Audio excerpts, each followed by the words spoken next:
because when you're by yourself, sometimes there are certain things you can't get to. It'd be really nice if there was someone, a good friend, someone who would support you and help you get things done when you're in a bind. Not all the time, but in situations. So there you can see where freedom actually, you see, actually grows you. It actually makes you more capable. See, if you're loving and you're caring and you're nurturing, then you will have friends. You will have more loving relationships. That's why some people will say that their greatest relationships, right, are with their friends. They're better with their friends than they are with their partner. Because there's no expectations on each other, no obligations. You call your friend up and you say, hey, look, I got a date tonight, I can't get with you. Oh, yeah, all right, cool. If you say that to your partner or your spouse, your lover, they might get a little offended. Some of them, most of them. Mm-hmm. So if you look at that and you say, wow, see, and this is, after a while, you know, when you've been with somebody for long enough and you've worked out a lot of the kinks, and you know, you kind of accept everything that they do. You know, the noises they make, the gestures, their shortcomings, whatever you call them at the time. You come to accept them exactly the way they are. You don't try to change them anymore because you know it's futile, and you know all it does is lead to fighting. So you can either learn through being with someone for 30, 40, 50 years, or you can learn from being conscious. Just by being aware, by being sensitive to them.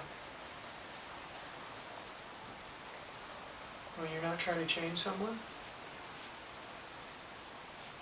you're basically, in that moment, you're recognizing that this is the way that God is expressing through that organism. It's perfect. Okay, yeah, that's, you know, doesn't feel good necessarily. You may not like it, but it is what's so. It is what's going on, and so, hey. And when you're in a relationship and you have that carefree attitude, not that you don't care, so, not trying to fix things, you're not trying to fix people, you're not trying to help them. Sometimes that arrogance can creep into a relationship. Well, they need my help, that's why I'm with them. Some people are gravitated toward people that maybe are emotionally needy. Oh, they need me. If I just stick around and I just, you know, help them, then they'll change and they'll become everything that I want. It doesn't happen. They're not going to change to suit you. When you support them and you accept them exactly the way they are, it's a strange thing, but then they become exactly what you want. But you don't really care anymore. Because you used to want that. Now you don't care. You want them however they are. You want them to be exactly where they are because you want to be wanted what? The way you are. You want to be accepted.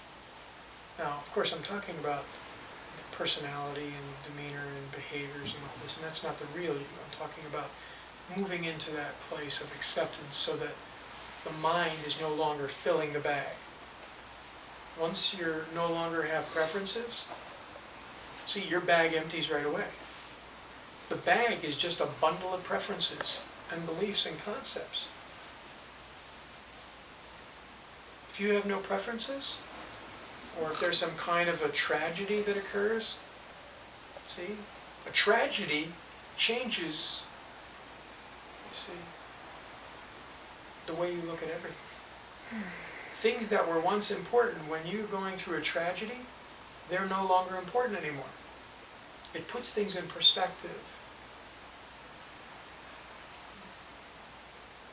Everything in your life you could be worried about finances, you could be worried about everything, and then someone gets cancer.